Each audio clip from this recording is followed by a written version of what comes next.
boy.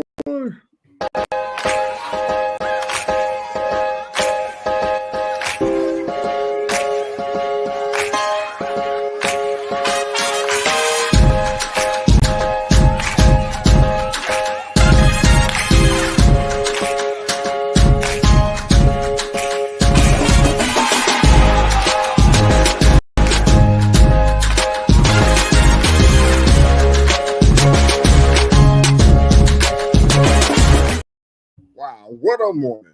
Welcome back to the All-Purpose Pod for an all-purpose life, wherever you are and however you're listening to the Call Me Mr. You, the podcast. We thank you again for making us a part of your morning, your day, and your week. We're your weekly mirror check before you go change the world.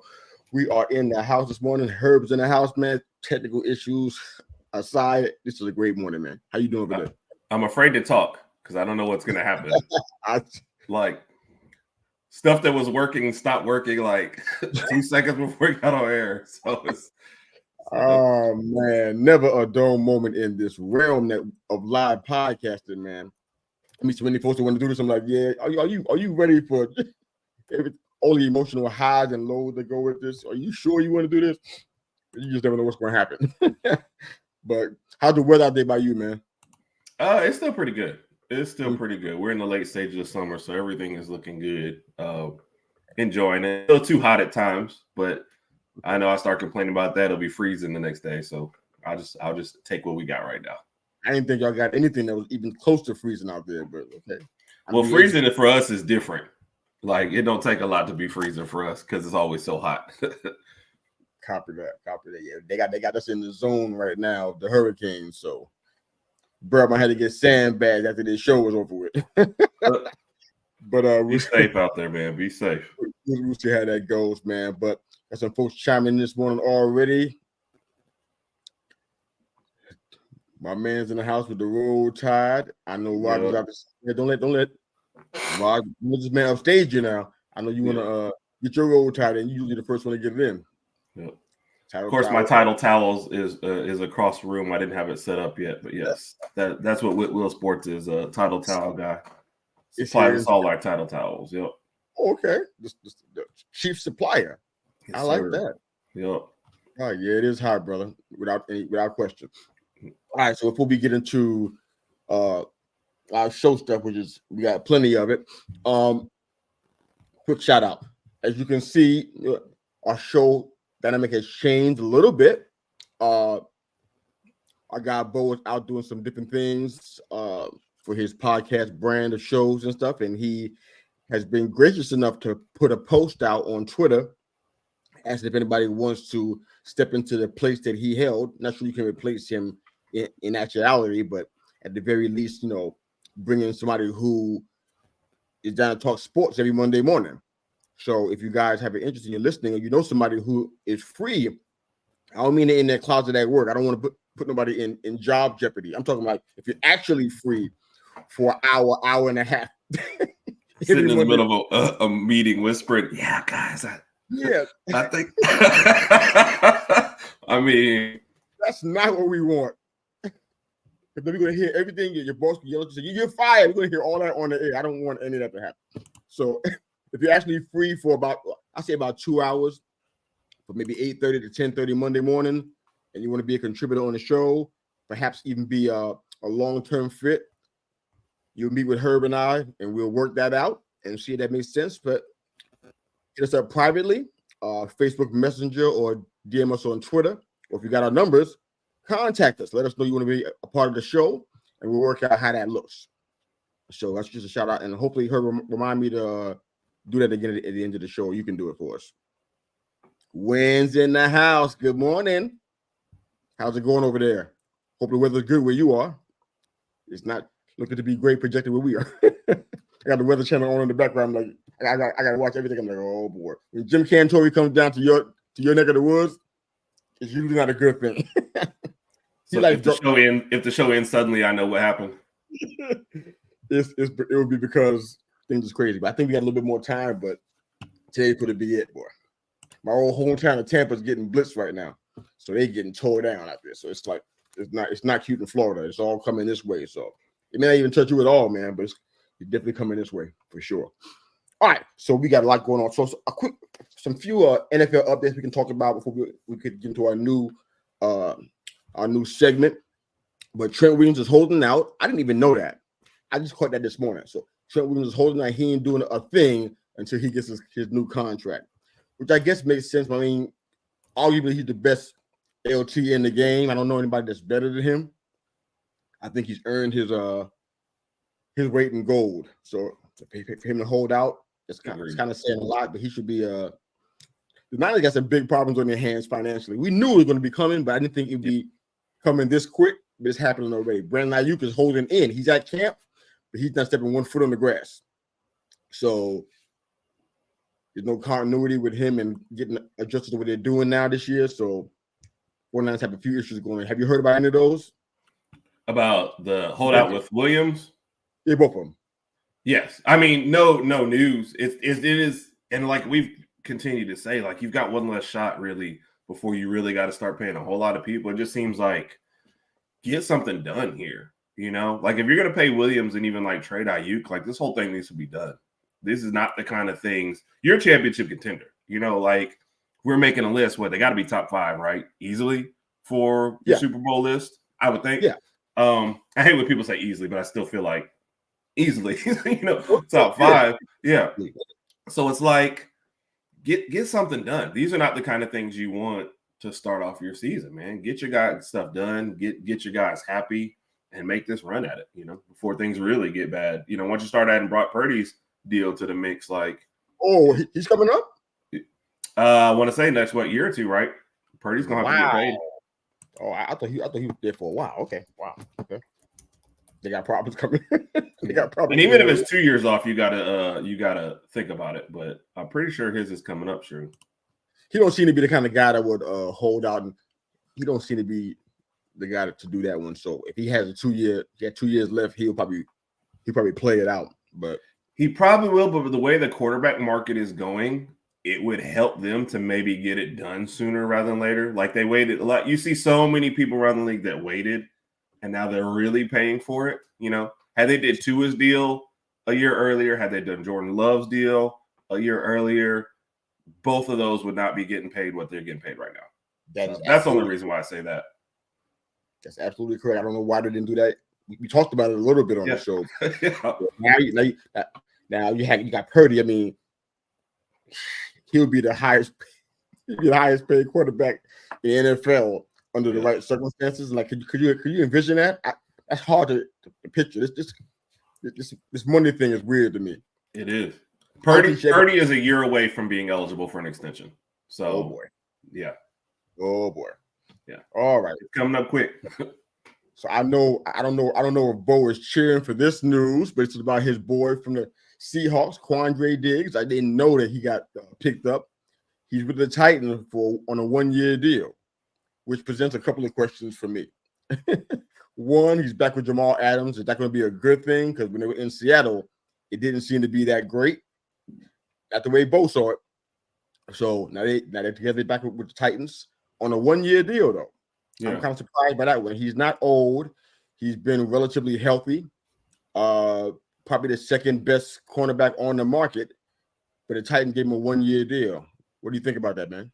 It feels like the Titans made a certain amount of pickups, and they really aren't sure how the whole thing's going to come together, how Levis is going to be. It's almost like they're just operating in the short term. Like, let's see what we got next year before we really start committing to a whole lot. Let's see how our division shakes out. You know, it's like, and Diggs was he our second or third best guy we were talking about with free agents last week, excuse me. So yeah, going out and picking it almost just feels like they're still in like, you know, if Levis is great, then maybe we'll commit to everybody else and kept going. And if he's not, we're really not worried about it. It's a mini rebuild, you know what I mean? And we're going to be looking. Yeah. So it just feels like they're still trying to feel things out with a deal like this. Yeah, this is the kind of team I don't know all the financials. I haven't seen the salary cap. I'm trying to pull it right now, but it feels to me like, or they have one of the highest caps out there, and they're in the negative with their money.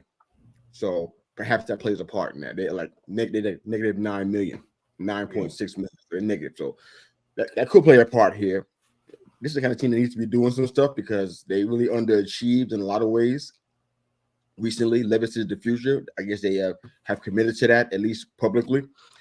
But they got to do some stuff back there. So having him for a 1-year deal is not a bad thing, but it's like, wow. I didn't expect to bring Jamal Adams in either. That was like almost like well, and I guess the more I think about it, bringing in Pollard, Ridley, Boyd, I mean, they've spent some money, or at least gone after some different guys in free agents. So it really does feel like they're thinking they can make a run at it this year, and then they're just going to kind of see what happens. So when you hear those names roll off of your lips, do you feel like that's what's happening? Those like if it was like 3 or 4 years ago, I might be like, okay. But at this point, I'm and then your skill positions you spent some money in, but like, Pollard didn't have a great year last year. Ridley, that's my boy, but and I hope Travis isn't listening. He didn't have a great year last year. The reports in camp are Levis is doing great, but what do reports from camp mean? You know what I mean? Like, until I see it for a whole regular season, I don't know. So it's and your division's no slouch with Houston and Jacksonville, and Indianapolis. So it's gonna be interesting. If you look at this is why, and this is the thing about the predictions. I'm probably going to get into that a little later because I don't like what I hear with these preseason predictions. Like, where are they getting this from? It feels kind of like it's lazy to me, like it's lazy journalism. They kind of take what happened last year and make a few tweaks, so they don't have to do that much work because it's almost identical to last year. I'm like, you think nothing has changed? All those teams at the bottom, something has changed back there, but they all in the exact same place. I'm like. Because you got to have at least 1 or 2 teams that made the playoffs, not make the playoffs. And you got to have somebody slide in. Like, something's going to come around. Injuries really decimated a lot of teams last year. So, especially at the quarterback position. So, absolutely. It could be wide open this year. Yeah. And the Bucks, Tristan Wirfs. I mean, I like him. I didn't really think about him being on the elite level. I guess it never really just crossed my mind. Maybe I just missed it, but he's the highest paid lineman in NFL history right now, which doesn't mean much until next week, Right. All of a sudden that changed, but 5 years, $140.5 million. Yeah. It's interesting for a team I don't think is really going anywhere, but it's like you can't tell them that. I mean, like for him, go get paid, man. But you're gonna be miserable, I think, in 3 years, maybe 2 years. I just don't see where they're headed. But you win a division and your fortunes kind of change. So I get it. They think he's the last piece in the championship puzzle. I'm like, interesting. So they got Evans. We're looking at the wrong box then. Like we're looking at the wrong puzzle. The Tampa Bay could win the division. That's what I would say. I'm with that. That's about as far as I would take it. Yeah, that's really high praise. Like I said, I don't think Wirfs is bad. To be honest, when he was in the draft, I thought about him like, man, it'd be nice to have him, but I didn't see since then what would warrant this kind of deal. But O-line guys they're hard to come by, and when you got a solid one, you got to go ahead and take care of them. How about Jalen Johnson and the top 100 snub? The video at the press conference, he name dropped Aaron Rodgers. I'm like, what an interesting approach to that's an interesting realm to go into. Talking about you being snubbed and out of all the names, you think about Aaron Rodgers. Yeah. First off, some of these lists, like, I don't know why. I mean, I guess if I was in them, maybe I'd take it personally, maybe I would. But yeah, I don't know why I don't know why that's the first one. And I don't know why you would say it either. So I mean, some of these guys need a director on stage and they need somebody yelling, cut. Look, we're going to reshoot that part right there. Nobody said cut. They're continuing to keep talking. Yeah. That was not that Aaron Rodgers. Sometimes he does it to himself, but in this case, that wasn't cool. I mean, because if you be honest about it, if you had to make a list right now of the top 100 players, I think Rodgers would be on your list, even though he got injured and played 4 games last year. Right. He's still being this as the top 100 players, right? Wouldn't he? Yeah. So that was not called for. Maybe somebody else in that list we can find. Maybe somebody else out here that's listening can find somebody in the list that you can talk about instead of him, because that's not cool. But Rod, good morning, man. Thank you for being out there and man in the comment section the way you always do. Hope all's well with you.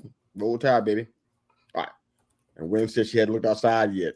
Okay, I don't know where you are, but hopefully you are in a good spot. Please look outside, just in case. Oh my goodness. Wynn says she's so tired of Princess Aaron. Oh my goodness.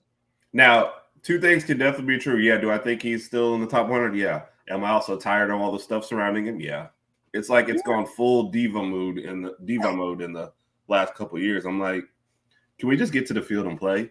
Like everything has to do with all this other stuff and missing practice for whatever reason and strange stuff. Like, I never seen a guy miss a whole year and still get this much pub. It's crazy. And he didn't even mention his own name. He said somebody else mentioned his name for him. It's just like, now this is on in the cycle now. Why? We trying to keep like Wednesday. We're trying to keep him out of the news. We don't want him to just play ball. If Jets going to the Super Bowl, okay, just go ahead and do that part, not this other side stuff. But it is what it is. But this is your moment, brother. I'm handing the reins over to you on this one. Alabama in their season. I heard several things about this in regards to that. We got a lot of Alabama folks out here, so please, Whit and Raj, please chime in there. Win it. Also chime in, please. So.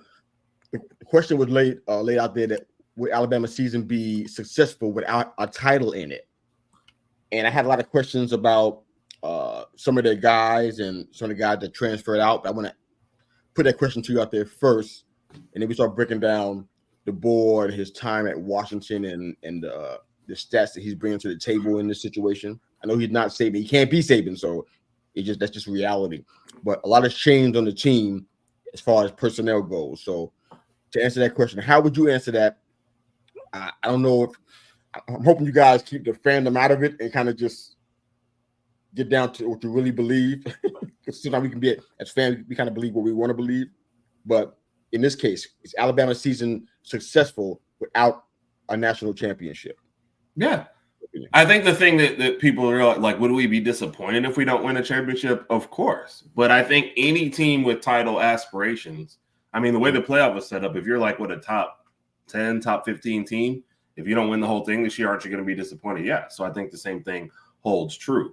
But if we don't win, can it still be a success? Yeah. What if he wins the SEC in his first year, second round playoffs, third round playoff, or, something like that. Saban didn't win the title in his last 3 years. So we're going to say the new guy has to beat the GOAT his very first year? No. Now, I think with the talent that he has here in the next 5 years, if we didn't get a title, we'd probably be like, I mean, the pieces are there, but, the landscape's also changing. But to this very specific, yeah, I agree with Roger. If we make the playoffs this year, I think that's a really great start, and that's a successful season, and I think it's something to build on. He's replacing what arguably the greatest coach of all time. I don't think you can say, if you don't win the title this next year, it's, what are we going to do? That makes sense. I think most of the comments I'm hearing so far, that makes sense to me. Making the playoffs is a successful season. He's coming in, and we talked about Washington a lot, especially when they were in the championship title game and everything. But there was some challenges with their run game over in Washington. I think they averaged about 4.3 yards a carry, and that wasn't great. They couldn't get past 4.5 yards in like 11 of their games. So there was definitely some struggles out there with that. I know Alabama had a little bit too on the ground, but this is like, did you guys think about that at all when he came over as a replacement for Saban? Did you think about the kind of ship he ran in Washington? Were there any concerns for you guys as Bama fans when he came over? No. The board? First off, he just had a lot of my respect for wanting to replace Saban, because I mean there were already videos out where Funny Man made my favorite one where he was like showing the coin toss, and they were like, the first time he loses a coin toss, like heads or it's tails. Oh man, get the new coach out of here, stuff like that. So he's already got my respect just for coming over, because I was like, I said this before this ever retirement cap. I said next coach to come in after Saban is getting fired after 3 years. So, yeah, that's what I mean. It was kind of joking, but kind of half. Huh? No, not with the board. I feel like he's definitely got a championship pedigree. He he was taking Washington in probably one of the best years of the Pac-12. He got him to the championship game, beat a tough Oregon team twice. I thought their team played really well, So I think here they've already made improvements with the line. We've got 3 to 4 really good running backs that probably, a lot of people haven't heard of, but I think Alabama fans are familiar with. So I feel like his run game is going to be much better and his offensive system will be much better. So I expect the offense to be better than what it has been in recent years for Alabama. Okay. I like that. Well, got the his comment. Yeah, he said the team got better as the season went along. Yeah. I mean, for me, I didn't watch enough Bama games to kind of see everything. We just saw stuff, mainly in the postseason and with Washington as well. But there's been a lot of changes with what's going on with personnel on you guys' squad. I know I heard it many times on your show. You guys have said it then so much about he should have been there to be interviewed by you guys. But you mentioned Caleb Downs a lot on your show, and him transferring out. Now, are you expecting more to pick up the production for him, or that's something that has to be done by somebody else? How you feel about the Downs transferring out? Is there any reason why he did that? Aside from the we don't mention Downs a lot on our show. You probably listened to the Ohio State show, and he brought up we don't mention the names of the people that I heard Rob mention his name a couple of times. No, like maybe right when we didn't know what was going on with him, but the second he left, that was it. So I'm not thinking about it. Kudos to Ohio State. I honestly thought if he left here, he would have gone to Georgia. But other than that, yeah, I'm not sweating. Why do he need you guys? You guys have a outstanding program. Can I ask you about him now? Is that okay?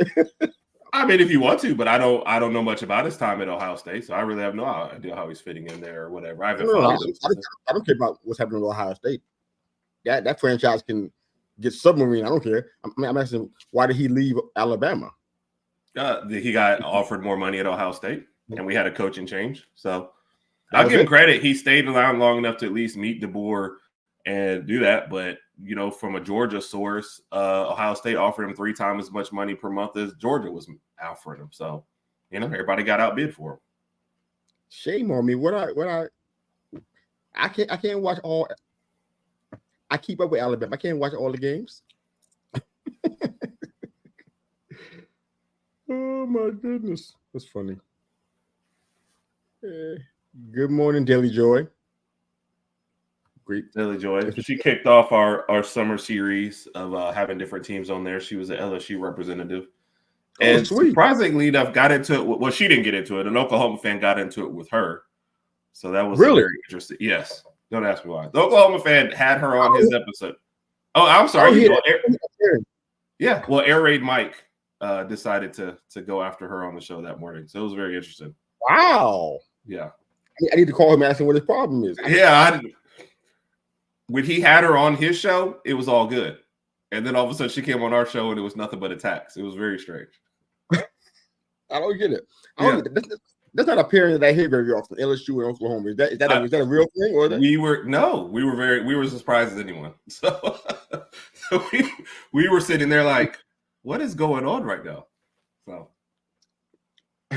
well, Daily Joy, thanks for joining us. Appreciate it so much. Hope you're enjoying the show so far.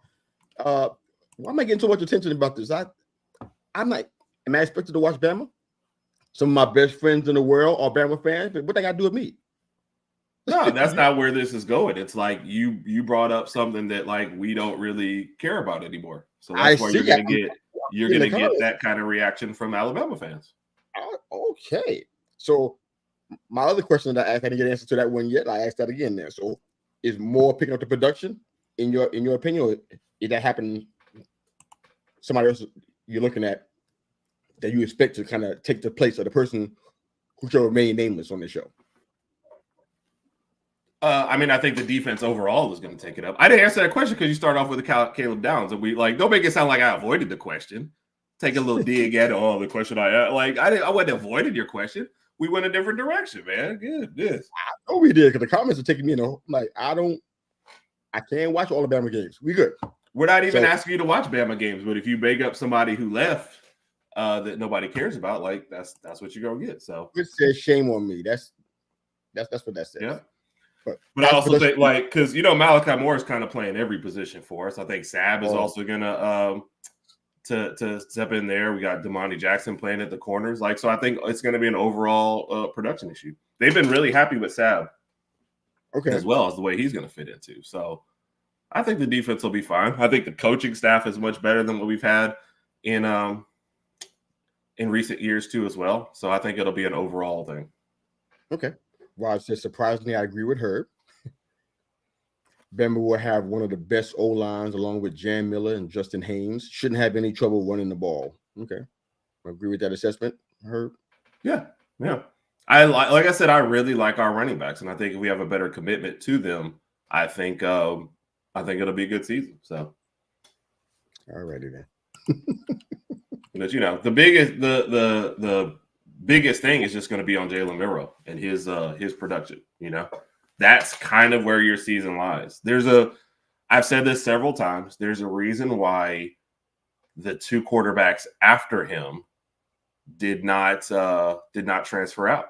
They still think they got a shot at it, 2 years in a row. So Milroe has a lot of pressure on him. It's a new offensive system. They're expecting great things. The running back room is solid. I understand the wide receivers are not proven names, but there's a talented group there. I don't think they just got enough opportunities last year, to be honest.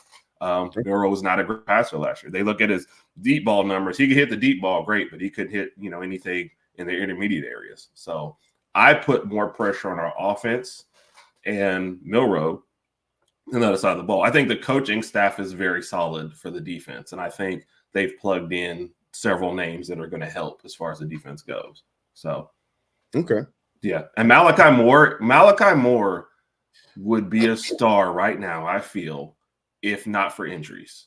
They have slowed his season down like every year, So I have full confidence in him stepping in, one of the captains of the team. But if he stays healthy for a whole year, then yeah, they'll be fine. What year is he in? Second year? It's like his fourth. He's been there a minute. Yeah. Oh, wow. He's going to come out of it then. Okay. Yeah. So I see that you guys brought Bernard in. Yep. He was the star of the spring game, probably on offense. Well, after running backs, he was one of the stars. So Jeremy Bernard, the Germinator, as Raj calls him. So all right, Wayne, have a good one. Thanks for joining the show. We appreciate you. See you soon. Okay. So he had to live with being in Rome's shadow in Washington. So now he's right up to potentially be the wide receiver one. You like him in that spot?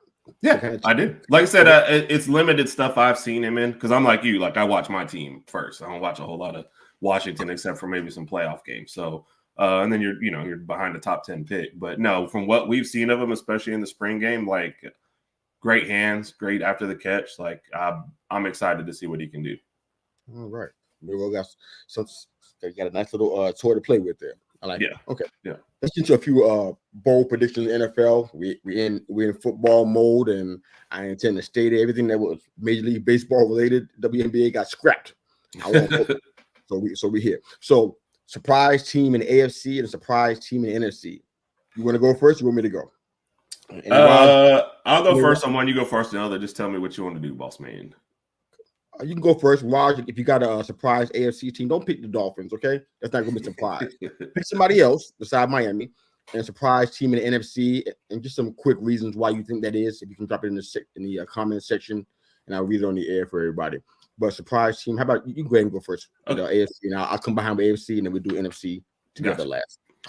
I went AFC. I went with the Colts because of a whole season of Richardson. I'm interested to see that. Actually, you know what? As I'm sitting here, you know what? I'm not going to do my first choice for AFC because I feel like that's going to be yours. I'm not going to steal it. So I'm going to go with the Colts. All right. Just say what you want. I'm going to go with the Colts because of a full season of Richardson. Right. The division's going to be interesting with the Titans, with Jacksonville, Houston playing a first place schedule. So that'll be interesting. So there's an opportunity there for them to maybe slip into something or be dead last in the division. And I look really stupid for this pick. So I'm going to go with the Colts. So I gotta pull up the depth chart, but the Colts, their backup was Minshew, right? Yes. So he's not there anymore. Right. So now I gotta know before I say the next thing. I want to find out who's behind Anthony Richardson. I forgot all about that. Joe Flacco. Really? Joe's starting the year? So my whole surprise pick basically comes down to if Richardson lasts the whole year or not. And it's good. I'm gonna give you a little bit of support today. I might not deserve it. I might not deserve it. you haven't earned it, but I'm gonna give it to you because having Flacco behind Richardson is not. It's kind of a genius move. That's kind of smart. To be honest, do you want Flacco or you want Minshew back there? To be honest, I definitely want Flacco over Minshew. Yeah, I feel like he'll be steadier. You see the season that he had with the that makes sense. That's actually a great thing. Your prediction needs to happen though. He needs to be healthy the entire season. Basically. But Flacco being back there, that's really good. That's an upgrade to me from what they had with Minshew. I agree. I agree. I said what I said about Gardner Minshew last year. Like for a 2 to 3 game stretch, he'll be like balling out. But then when you ask him to get to 6 and 7 games, it's like, guys, I ain't got that much left in the tank for a whole season. So no. Yeah, that's problematic. But my surprise team in the AFC is going to be Pittsburgh. It's a surprise even to me because that's not who I thought you were going. I feel like they already. I feel like they're already in the hunt, so to speak. Right. What they did, if you read some articles, people are saying that the Chargers were rebuilding. I'm like, I don't really think that's what's happening. They got the Chargers or the Steelers. I'm talking about the Chargers in reference to who you might have thought I was going to say. Oh yeah, definitely, yeah. But they're not rebuilding though. That's not a rebuilding team. They got some guys out, put some new guys in. That's not rebuilding though. They got some of the same nucleus. Well, running back has changed with Eckler, but that's not really some kind of almost like a lateral move almost to some degree. But yeah, I don't think it's a surprise. I'm expecting them to compete in that division. Look at it. Right, but I think surprised because they missed the playoffs and last year was a bad year, so I think that's why I would have picked them as surprise. I do expect them to compete. Coaching staff change, maybe philosophical change. Don't know if they did enough on the skill position, I guess, a wide receiver, because it seems like they lost a lot, but I feel like just those changes and a healthy Herbert for a whole year, maybe things change. That's why I thought they would be your surprise. That's why I went with my number 2. I kind of feel like they got a lot. There's a lot that's going to be happening with this. I'm gonna stay back off some stuff. I don't know about Johnston. I'm not hearing great things. I'm like, dude, you went really high. You got to step it up. Yeah. Now they got guys like Josh Palmer who's consistent, but he ain't no number one. Right. You got Lab Monkey coming in. I don't know what's going to happen.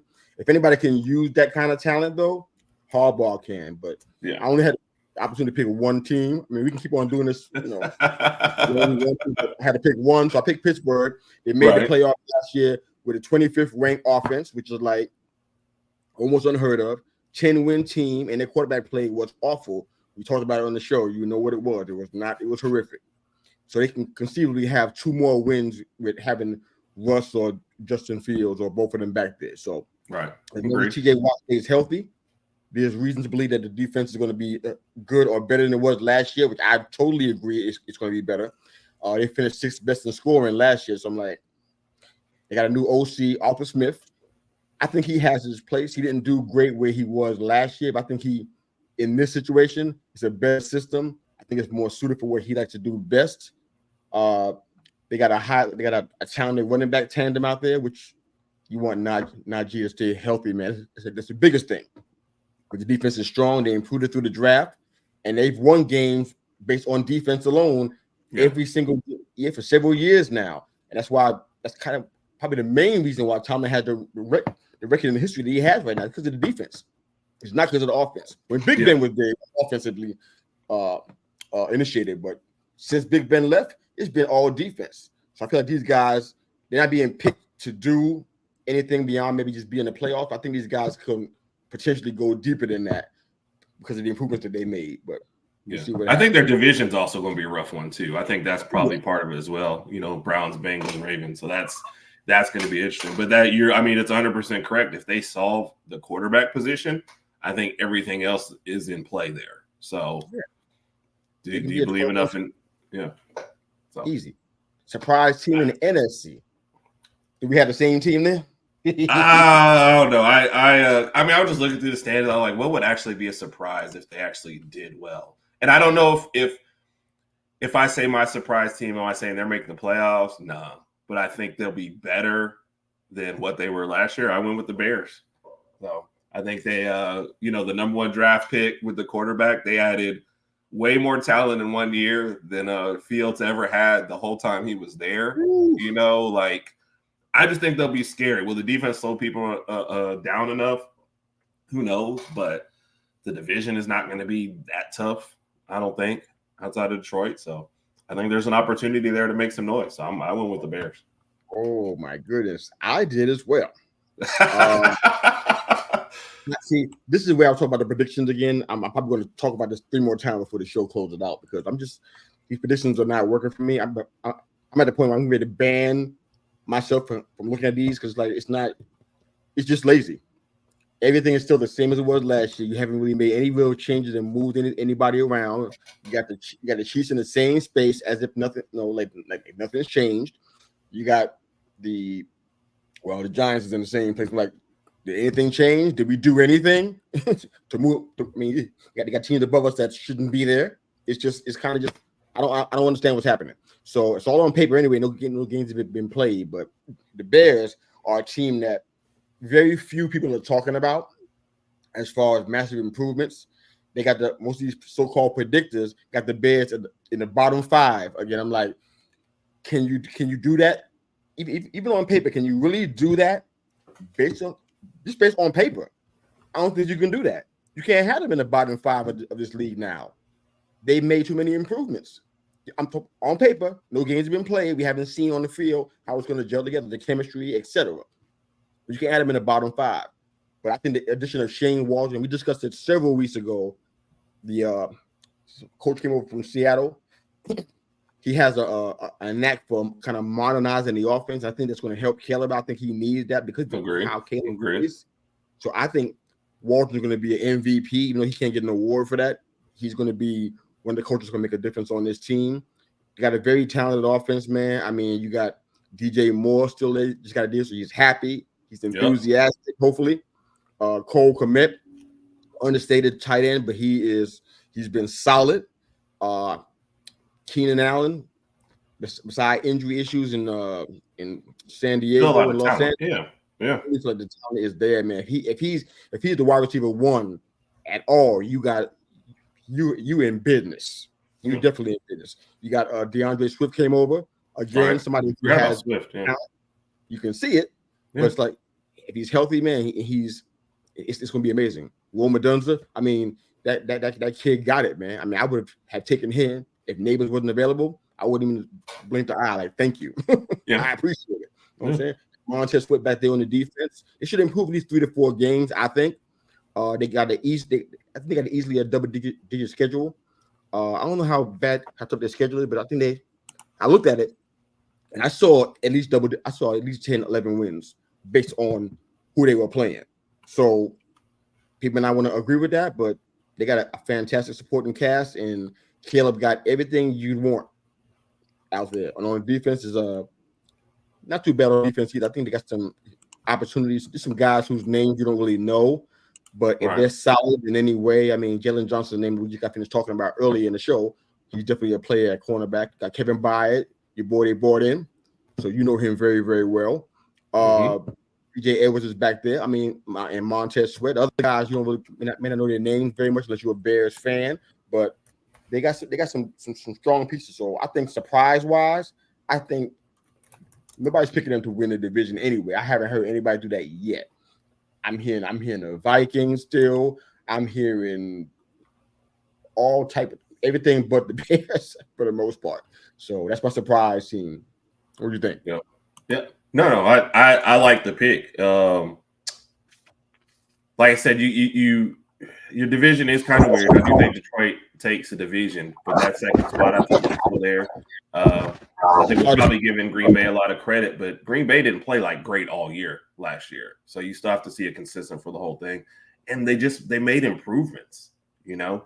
So how quickly your number one pick comes up to speed, that's gonna show what your year is. But yeah, I like the pick for sure. And then I'm looking at some of the other teams, and it's like, do you go out on a limb? Does Arizona put a little bit together to make a scare in that division? You know, I don't know. There just wasn't a whole lot of other teams that I really believed in either. So, but somebody that didn't make the playoffs last year has to make the playoffs this year. Like, it's got to happen. So yeah, pretty much. Because some teams are going back. I think Seattle's going in a different direction. No, I don't know if that's something that people think about or agree with. But yeah, I think that's what's happening right there. Surprise-wise, I think the Bears, they might be able to get a playoff spot depending on how things shake out. Right. If it's that Dallas doesn't get in the playoffs, which is not, you never can tell where that happens. That means the Bears' chances even better. Yeah, of getting the playoffs, but we'll see. All right, so we talk about the best units in the game and wide receiver. We're gonna do this. We got so many weekly series. We got stuff to do every week. We ain't never run out of stuff. So what about new weekly series? We're gonna do the best units in the game, and we'll try to do that going into the regular season. And the best units in the game is starting with the wide receiver spot. I just went top 5 because it was so much information that it took us forever. But I picked out the top 5 that we had. The Niners, the Dolphins. Like that one. Like that one. I picked the Bears in this one, and the Texans as for top wide receivers. The top 5 units at wide receiver. Do you agree with those 5, or do you have one that you would replace and put in instead of some of those? I feel like I have to mention the Bengals in there. Obviously this is predicated on them keeping Higgins there and happy for a whole year. And if they had been able to keep Boyd, I think it's probably an easy answer. But Chase and Higgins, that's a great duo. So I do like that one as well. Don't know if it would crack that because I can't really. This is what whenever people say top 5, and I'm like, here's the ones that I think you missed. Well, who are you replacing? I'm like, well, I like the top 5 you have, so it's not like I'm gonna throw them in there, but that'd be one. And then depending on Addison shakes out, Minnesota, I think any team with Justin Jefferson, if Addison continues to play well, that could be a tough one as well. But I particularly like the 49ers, Dolphins, and Eagles groups. So that's kind of where I started to as well before even worrying about the others. The Bears, their group on paper has one of the best. I want to see how they all play together. You know what I mean? And do we get the production? So I don't know if I give them top 5 yet just because of that. But talent-wise and group-wise, I have to, I can't argue with it. So I get their inclusion. And who was your first one? And the Texans, I guess that all depends on. Honestly, the Texans before Diggs were a good unit, probably an underrated unit. I think Diggs gives them maybe the name power. But if you look at the other guys, that's a good unit without him. Like if Diggs went down, game 1, God forbid, not trying to wish injury on anyone. But if he went down, I think they'd still be fine. Well, I think so too. I love me some Nico Collins. We already know that. Right. Go, baby. I mean, he stepped up for them. And I think CJ Stroud appreciates him, and they have a solid connection with each other. I talked about Tank Dell throughout the course of the season. I mean, if he's healthy, man, he helps. He helps out. But the health was the issue. Yeah. Robert Woods, he's probably on the back end of his career. Definitely. I think at this point he's in the wide receiver 3, wide receiver 4 realm, and I'm like, I'm sure it's a far departure from he was with the Los Angeles Rams. That was a far departure from that. I don't know what happened. But he can still help his team out. And then you got guys that are receiving options like Dalton Schultz, who I just love. I'm like, I think that was a great pickup for them. I wanted him so bad. Yeah. Let him go. I laughed at Dallas so much. I'm like, y'all are idiots. Yeah. They ain't been the same since Dalton Schultz ain't been there. Yeah. You need that kind of safety blanket. So Joe Mixon too, who's a pass catching threat too. So the Texans got, like you said, with Diggs, if Diggs is not there, they look pretty good. I just don't think they have the name recognition without Diggs, and I think they would get slept on without him. I think that's really what it is. I think when you actually look at him, like, oh, that's a good group, but it's like you know what I mean? It's kind of like when we were talking about the Jamal Adams thing. There's names that kind of carry your groups, and Diggs is one of those names that carries your groups. But it's a good group, as just for the Alabama faithful, we have to mention John Mechie because we're still hoping that he gets out there and performs. Yeah. Mechie he was always a guy, even here at Alabama. I was like, he will never be your number one wide receiver. Okay. But if you can slide in at your number 3 spot, with Diggs in front of him or even with Dell and Collins, I think that would be a perfect spot for him. So maybe not game breaking speed, but kind of an underneath guy or good possession guy. So I'd be fine with that for Mechie. So I have to mention that for my Alabama guy. So I hope well for him. But I like the Texans group. Give me an NFL comp for Mechie because I don't know. Oh man, it's a weird one for him. He's, I guess, a little more physical. I don't want to say like a Wes Welker because there's a little bit more speed, but it's kind of like a. You have to give me a chance on that one. Okay. I just never think of him as like a game breaker speed. So one of his best highlights in college was Florida got an interception, and as the guys running back, Mechie lays them out, and then we recover the ball and get the ball back to save an interception. That's probably his best one. His second best one was game-winning catch against Auburn in the Iron Bowl. But we lost our number 1 wide receiver in that game. And Mechie really didn't do anything the whole game until overtime. All the best catches that got, it was, 10-10 going into the end zone that we were talking about? That's the same one? Yes. One of the we were talking about, that was him? Yes. On the left side of the end zone for the game winner. And yes, that was him. But I can't think of a single thing that we did before that play. So it's just, and I feel like I'm downing him. Some guys are not slotted to be your best wide receiver. You know what I mean? Like that's just kind of how it is. So they can use that kind of talent over there. They don't have anybody over there beside like maybe kind of like a Thang there that you can do that kind of stuff. So yeah, I don't know Noah Brown at all, so I have to get up to speed on Noah Brown. I don't know what he contributes. But the fact that you're even mentioning that name just kind of shows how deep that room is too, as well. They've got a lot of bodies and names over there, so I think they're going to be fine. There's a lot. You mentioned the Bengals, but I don't know. When I look at their depth chart, I'm like, it's not beside the 2 names that you're thinking about, right? Which is Higgins and Chase. It's like there's not a lot going on. Yeah. Well, and then I think it's when they had Boyd, that was a great 3-man group, and then losing him, and then Higgins is upset. Is you're kind of like, don't know how this. And then Burrow, I don't think is 100% healthy coming into the year. It could be interesting for the Bengals wide receivers, and your offense is supposed to carry your team, so it could be very challenging. Yes. Yeah, but we'll flesh out. We flesh out this series a lot more with the best units. I think the wide receiver is probably the easiest one. You kind of you kind of get about the production. The Niners are given. I think the Dolphins are up there as well. If Hill and Waddle are both healthy, only great things can result. Pass catching outside of those 2 guys, I don't know what's happening with that. Jonnu Smith, I don't think that he moved the needle at tight end in the receiving department. Yeah. Devon Agent, he's done that at running back. He's been out of the running back. Yep.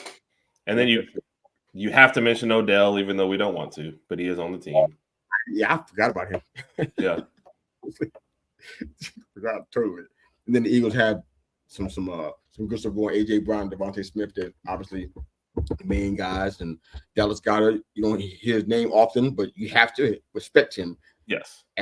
At tight end, he has a outstanding. He's a threat. Put it like that. Yeah. He's very steady. You don't expect many bad plays from Goddard. I think that's what you're getting there for sure. So and AJ Brown clears out a lot of room.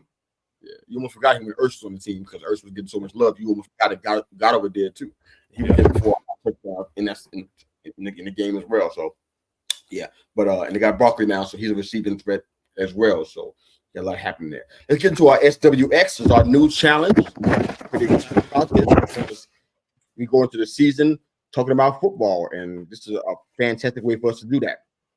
All right, Rod said that the Metro comp would be maybe Sterling Shepard. Okay. Well,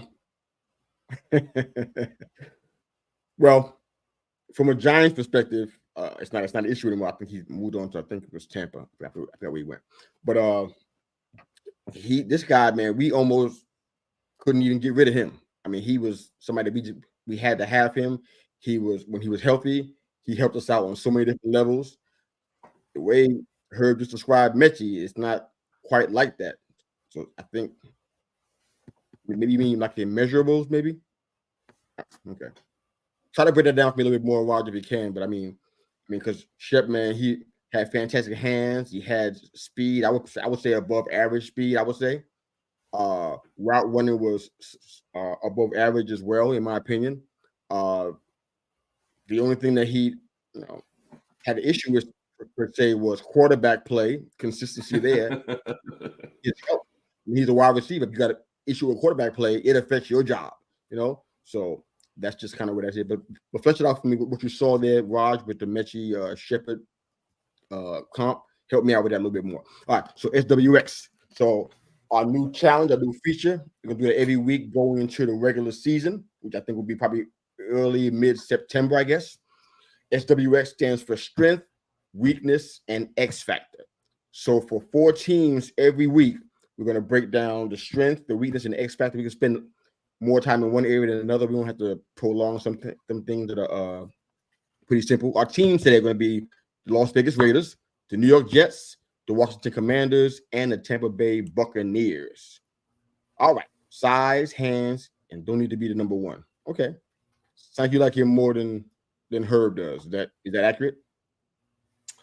Maybe. The hands thing, like at Alabama, it seems like he had great catch games or terrible ones. So, and I think because of how he came into the league, came in injured, so he missed the season. They had a battle with cancer. So we haven't seen enough of him since he's been in the league. Yeah. Okay. So that's why you have. He's good? Yes, he's good now. Yes, he's good now. Okay. But just haven't seen enough of him. Like I said, I like him sliding into like a number 2 or number 3 position. And like I said, I think sometimes people get caught up in him. I'm like, oh, he'll never be your number 1 wide receiver. That's not an insult. I mean, not everybody's going to be the guy. And teams are built on your depth, not just on your, just on your main guy. So you have 5 number 1s. Imagine that will cost, and you got to pay them all. So everybody can't be king. That's okay. Yes. Okay. And Raj, when we get to the New York Jets, I want you to chime in, Nick. I know you're watching them because they're in your division. If you want you to chime in on your thoughts on strength, weakness, and X factor for the Jets when you get a chance. All right, so we start with the Las Vegas Raiders. Strength, weakness, and X factor. What you got, brother?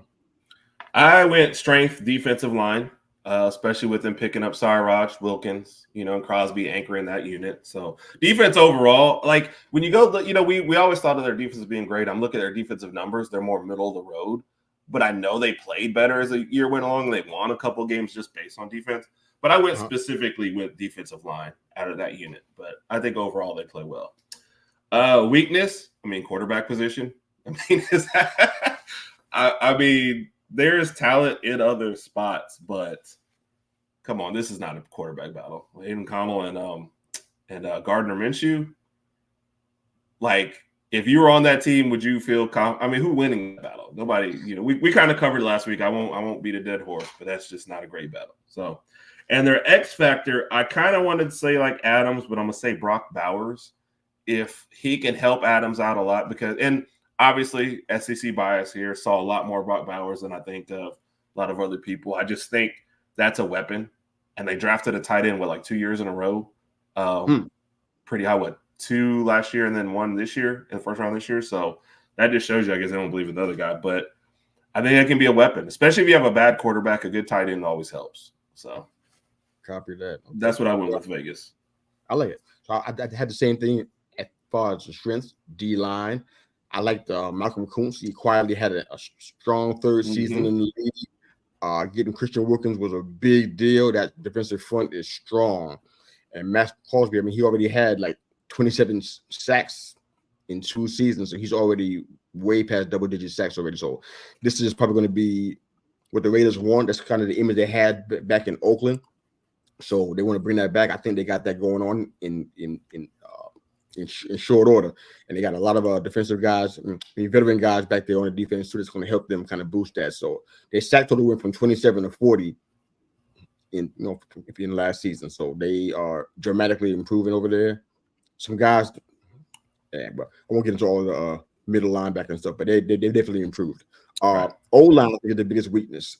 Okay. Surprisingly, I like the quarterback, but it's so bad. It's like you have to acknowledge this. I mean, outside of Colton Miller, I think he was drafted from UCLA. I'm not sure. I think so. But they got some problems out there. Cody Whitehead and Andrews Pete. That name you might remember because I think he went to the Saints. He was drafted to the Saints and didn't stick there, I think that's how it went down.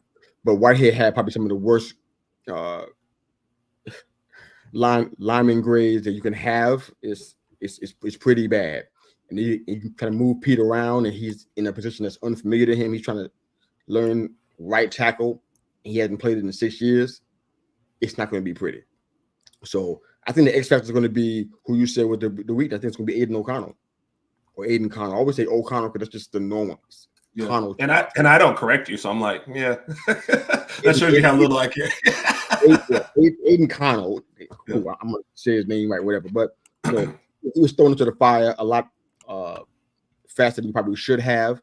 Kind of almost reminds me of Mac Jones a little bit, what he did in New England. But he had a good game against the Chiefs. I'm talking about a stellar elite type game against the Chiefs. So you can tell that he got something. He got something there. He can make plays without having turnovers. I mean, he can do that kind of thing. It's there, but with surrounding cast and some other things, it just didn't look good long term. So if they're still rolling with him, I know they tried to move up in the draft and get a quarterback, but that kind of got revealed. But he's the X factor. If he's competent at all, it's going to be a lot better for the Raiders in that division, especially since it's obviously a room for somebody at the two spot. The Chiefs got number one locked down. Don't think they're going to be overtaken. So you got an opportunity there to jump in. The Broncos and the Chargers are going to be fighting for it. So the Raiders got a chance there. He has some great numbers, but if he plays well, at least decently, you got that. All right. So how about the New York Jets? They got the fourth easiest schedule in the league, which is like, wow. Hand it to them on a silver platter, why don't you? All right. I'll start this one off and I'll pass it over to you. All right. So biggest strength, I got the pass defense. I mean, it's kind of hard. It's kind of hard to ignore that, man. They got guard, CJ Mosley. I liked him since he was in Baltimore. He got a Quentin Williams, serious run stopper. I mean, they got that kind of stuff. I think they first in coverage grades and sixth in pass rush grades. So they look good there. They got all the foundational pieces coming back. They're lethal, man. So I thought CJ Mosley was going to be a lifer in Baltimore? That kind of hurt me when I was bothered by it as well. I'm like, okay, you gonna let him go? Why? Yeah. So there was no good reason for it. I think they recovered well. Right. Of course. By getting Queen, they kind of covered a lot of that, which I think was a great pick by Baltimore. But I don't understand that one either. Biggest weakness, it's going to be the O-line. And I feel like that's going to be a bad thing for Rodgers. I mean, he's already sniping at folks in camp and yelling at folks. So I think he's feeling the heat, literally, and the urgency. The Jets have struggled to block last year. I mean, they had a lot of injuries, but they finished with the second worst overall grade in the whole league, which is not good. And their first round pick for Shanu is probably going to be on the bench for the entire, if not the majority of the season. So you got to rely on Tyron Smith, who hasn't been healthy in quite a long time. Even when he was in the Cowboys, he had trouble there too. Morgan Moses and John Simpson in these names to protect Aaron Rodgers, 41, 42 years old. I guess he's the X factor in all of this stuff, which is Aaron Rodgers. Yeah. If he's recovered and plays like a top 10 quarterback, you got a dangerous team in the AFC. Should it happen? Perhaps. I don't think I like Mike Williams that much. I've seen him with the Chargers so much. I'm like, and he's already hurt, right? Or is he just still hurt? I don't. I think it's more like a still situation, but it's like, I mean, you got having Breece Hall and Garrett Wilson are they studs out there. Yeah, but Mike Williams for the help. If he's even moderately healthy, that'd be good. But he has too much skills and measurables to be underachieving this much. But Rodgers, if he's healthy, he can make chicken salad. You get it. He can make it work. Yep. What's you got for the Jets? All right, so you stole my answer, so I'm going to go ahead and give you different ones, but these are my second choices. So you ain't got to change something fair. No, because I mean the defense. That's what I didn't want to say defense for my strength. So I was trying to break it down. And I mean, they were second in pass yards, and you got Sauce Gardner, so I'd gone with that. But I love the Williams brothers. We love Q, Quentin especially. So I'll give that as far as your line as the strength for them. Weakness, I wanted to say offensive production because they do have names out there. They just weren't producing. So I'm going to say coaching instead, since that's one. Oh.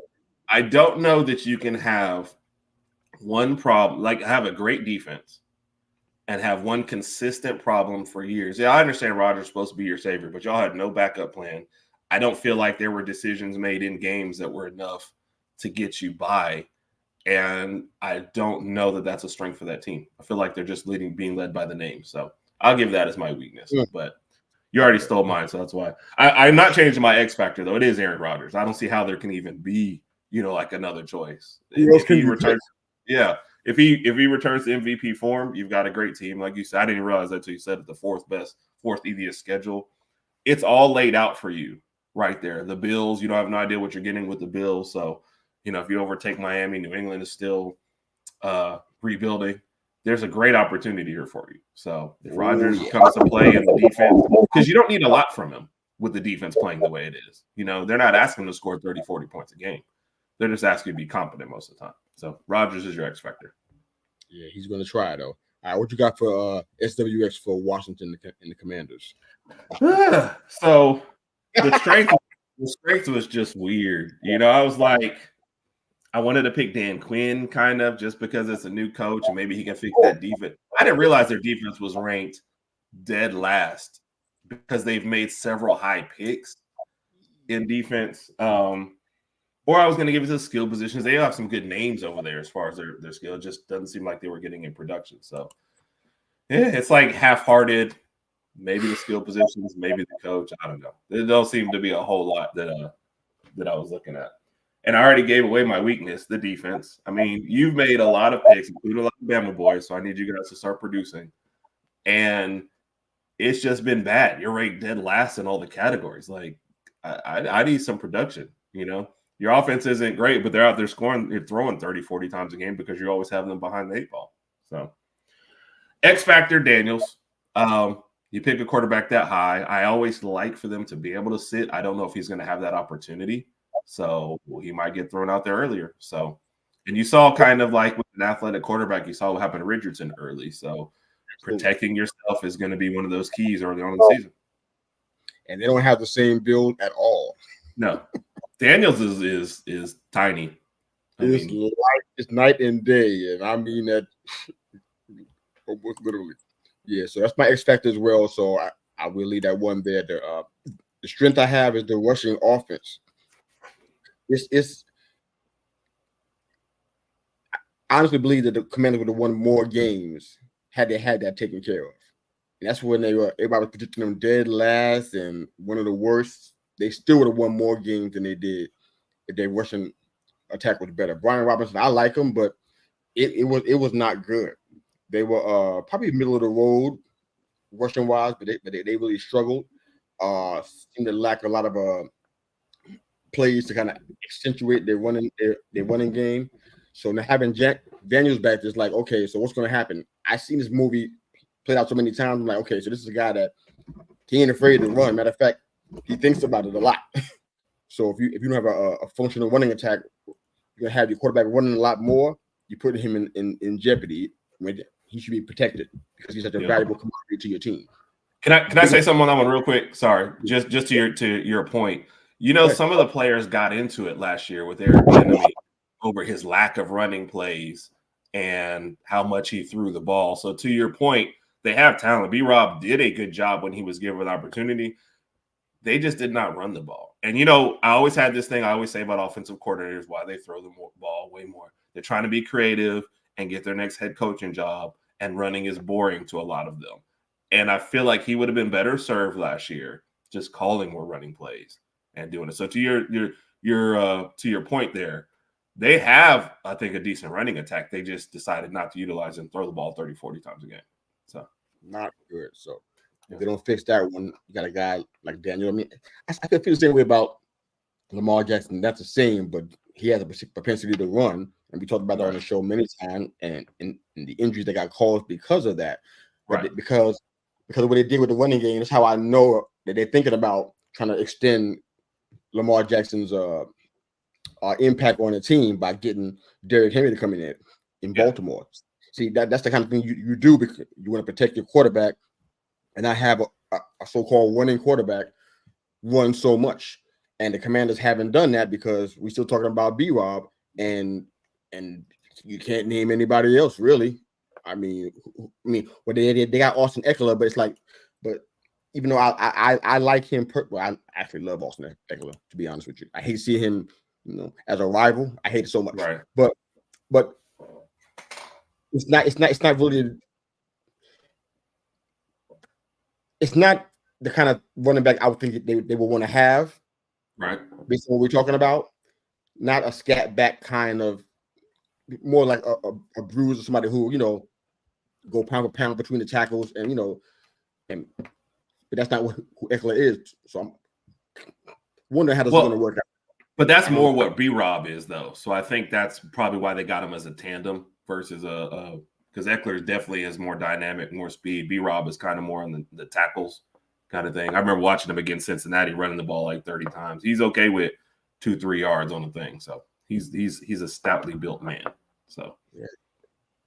I don't disagree. I guess I just envisioned something different for that kind of running back. I ain't saying B-Rob is not it, but I just didn't see that. He's not on my top of my list of guys that I think fit that mold. But I think my weakness for this team is the run defense. I think we already discussed that already. They brought in some guys that are going to be like on 1-year deals, like I think Bobby Wagner from Seattle and Frankie Louvu. They got guys that are coming in and try to help out in the short term, but they ranked 31st in run defense. I mean, that's almost close to the bottom as you can get. But let's run down Tampa Bay real quick, and we'll go ahead and close out. So I'll start off with strength, weakness, and X factor for Tampa. This is going to be fun. Yep. my strength is going to be the secondary. Okay. Third best coverage unit in the NFL. They had a rough 10-game start, but they turned it around in the stretch from week 12 to the end of the season. They were pretty much dominant, mostly because of Antoine Winfield Jr., who definitely got his money, so he's going to be there for a while longer. It's a nice contribution from some young rookies on the team, some young players, which is good. I think that's the strength of their team. I think they know that. That's why I took care of Winfield. They knew that, but the strength of their team need to handle that. The weakness, Russian offense. They were super one-dimensional. I think with a quarterback like Baker Mayfield, you can't. It's almost the same thing we got finished talking about with Washington. It's almost the same thing. If you have that kind of one-dimensional running game, what are you forcing Baker Mayfield to do? You're forcing him to run. Is that what you want him to be doing? Or do you want him to stand up? Exactly. You don't want that. And they had a very poor, almost at the bottom of run blocking grade, and almost at I think 30th in rushing. So they got to improve the interior O-line for sure, but the Russian offense was abysmal. So I don't know all these predictions about championships and all these guys that re-signed and stuff, like there's some problems you ain't solving. With Wirfs coming back, he was there last year, so it wasn't like he's new. He was already there last year when they had that low grade. So you got to solve the problems around him, and they haven't done that yet. So concerned about the Russian offense too. But the X factor, it's going to be Baker. What he did last year, the transition he made, and we talked about that on the show a lot when he came back over, how he could be the Baker that we used to know, that be kind of just slinging it and just kind of just being haphazard. He still got that in him, but he managed it a lot better late last year. Now they got a new OC who I don't know much about him. So I don't know what he's going to bring to the table there, but we're going to find out. So I think he's the X factor. If he plays moderately well with those weapons that they have, I think they can win the division, like you said earlier. So what do you have for SWX for Tampa? So I went strengths. I went with wide receiver with Evans and Godwin. So I think that's a great tandem. When both healthy, and then so much of it depends on Baker. So it's like picking your wide receiver as your strength is never good when you don't know. Like, you can't pick your quarterbacks as X factor and your wide receiver as a strength, because then you're like, hoping for the best. But I still went with those two because you took the other one I was going to use for defense. So I'm giving you that one. I can't get away from the weakness on offense, though, with the run game. I mean, you look at their red zone, that worst red zone offense in the year. I mean, that's when you don't have a run game and nobody respects it. So everybody just drops back and waits to see what you're going to do. So that's pretty clear. And in the interest of giving you a different X factor, I'm going to go with the division because Falcons could be much improved, with Kirk Cousins, or they could coach themselves out of games. You have no idea. Last year, they didn't know how to use their skill positions. The Saints have talent. They don't seem to want to rebuild, but you never know what they're getting game to game. So, but the only thing you can really count on is the Panthers. You should get 2 wins there, but everything else, it's like, who really knows? So I agree with your assessment of their X factor. I'm just going with a different one, so people don't get bored. The Saints defense is elite. Yes. They better get ready for that. So you see what I mean? It's like it could be an interesting division, but for like all the wrong reasons. So this is really going to be it right here. I think this Baker thing, because he's the one guy on his team that's like you don't feel like he's going to be here forever. So everything he does in this, what I think he got a 2-year deal. I think it is what he does in this. Like, that's it. This is he had to audition again. That's sad to say at this stage of his career, but he's auditioning again. Yep. For potential another deal. Like you better get this straight. This is going to be it. But awesome stuff, man. So hope you like enjoying SWX, man. I think this is pretty fun. Gives us a chance to break some stuff down, some football down. Was this harder for you than the 5-pack? Oh, definitely, because you have to really kind of get into each teams, and then some teams, it's like, did they have a strength? It was like, wait till we do the Panthers. Like, what are you going to say their strength is? You know what I mean? So, when does that come up? I think is that next week? I might just be sick that one, or like I'll mute my mic. But so some of them, it was definitely interesting, but it gives you a good look at teams. At least I'm more of a college guy, so it kind of gives me a better look at the NFL guys. So definitely like it. We'll be going with some college football stuff too. I mean, gotta let me know when you're ready for that. Not when the season starts, but you gotta let me know when you're ready to start going heavy. August 31st, last week of August. When the season starts? Yeah. All right, we need college football. We need to start next week then. I'm enjoying the NFL stuff. I get enough college on mine, so I'm good either way. Copy that. All right, so just to recap what we were talking about earlier in the show, as you can see, our dynamic has changed a little bit, and I wouldn't say we're auditioning. It sounds weird, but we've been Herb and Raj and both been trying to help us out with getting somebody to come in and be a frequent contributor or a mainstay as our third head in this 3-headed monster that we call That Monday thing. So if you're interested in doing that, you got to go through the gauntlet. You got to go through Herb and Raj. And Raj is tough. He barely lets me get on our show every week. So, and they're going to determine whether you are a fit for this show or not. So, those are the gatekeepers right there. So we're going to reach out to us via DM on Twitter if you're listening on Twitter, or if you are able to reach out on Facebook, hit us up on Messenger privately, and we'll set some time to meet with you and kind of hear what you have to say and see if this is a good fit. And beware of Raj.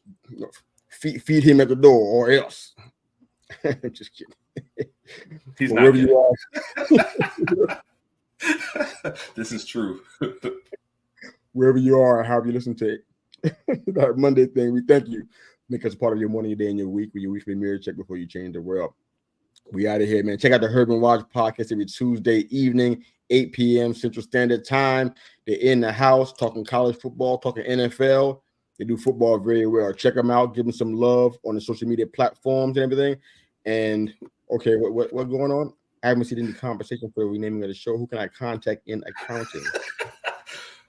The check is in the mail. Are we really doing this right now? The check is in the mail, Raj. Are you really trying to get paid?